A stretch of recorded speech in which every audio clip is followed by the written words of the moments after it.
کجا بداره دیگه فرات شما آداب داره نداره خوری نمیبینی کادو اوخی همی اکتم بازگاه نیستید با هم شما خوب شما اینجا باشید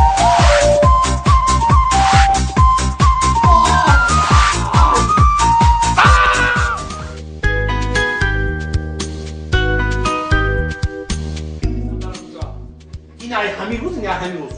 میدونی چی چند کسی در این خونه هستیم هممون با معیار خوراک میخوریم خیلی معیار معیار ده هممون چنی خدمون خوراک میخوریم تمام دیگه ای معیار زیاد خوراک نمیخوریم این معیارش چیه این معیارش هر کجا برآمد معیارش همین ما برآمد ای من میدونی برای چی ما باید ماشین بخرم ماشین نخرم نه همسر نگو ماشین خریدم مادر بگو دیگه خوراک نخوریم برای ماشین خدا نه چیوان میخوریم آخی با معیار خوراک میخوریم آخی ما رو بوسم جمع کنیم یکو ماشین بخرم بود یه جور رفتن در بیدیم بر بود این ماشین خرج شده به مرا این خیلی من همین گفتم من گفتم میشوم گفتم میشوم خیلی خوب مهمون ما دو هکرس خشدو رو باخی برس خشخر میوام میخرم مهمون لیکن زنه ارتباط اگه ما گفتم اگه با معیار خوراک پروک برای خودمون مایل برای خودمون مایل انا میخوام ای زنه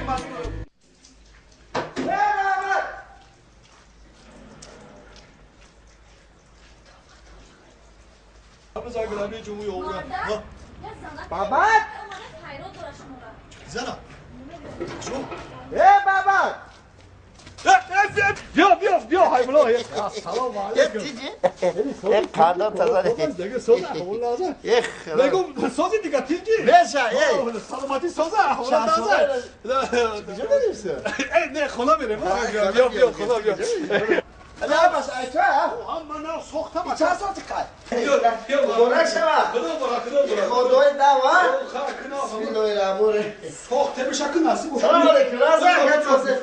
بدرو بشی ای بالا بگذار آفرین اکل مهنت کردیم دا مهنت کردیم خیلی آبی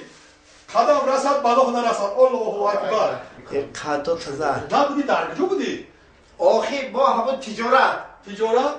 باشید ماشین آوردی با؟ ماشین آوردم پس ماشین آوردم ای شال و نصیب ماشین گیر باشید پرابلم نیست اوزی شال و نصیب ما همین فکر ده هست موزی آخر بله یا در کمیشی ما یکم چک تشنیک بده بله سلام یک کادو تازه خانه و در بچه هوشیار بودی دادی مکتب خوریدم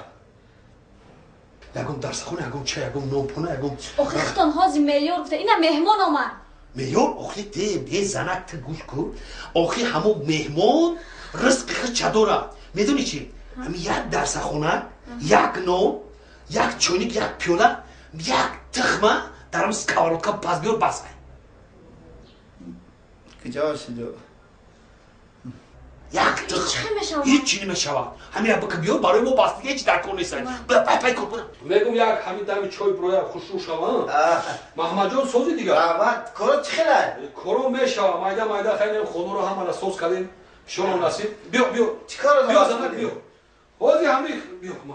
بیا ای در پیشی مهمون نخود تو در باین مونی مهمون خود یکیم کجا اومده گیر بیا مهمون جون مرامت کن یک پله چای برزیم بیا مرامت کن بیا چای بگیر بیا مهمون بگیر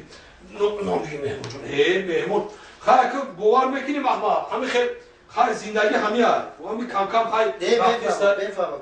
رفتیسته کم پیتزا دیدی؟ نه دیدم این موی سرت خیلی کده ای بود؟ دیگه کردم چرا؟ چیدایی و تماشا بکنی محبت زنی بدبخت من محبت در تماشا میکنم محبت دکو ارجون پوند الان من باری کردم پیتزا میگم من محاد رنگی همون شده ولی من ببینم همین باشی فروشه هم از ببینم میگم ارجون پوند آمد ارجون پوند کادو تازه ایمران جان بیا جمشی بچم بیا جمشی شیر یا شیر این بچه ما بسیار بچه زورایده ایمران جان او چی وی قید خمه نگاه میکنی؟ اوخی همی اکت هم برزگاه نیست که همشا بخوره ولی قشمه بونه تو بعد میخری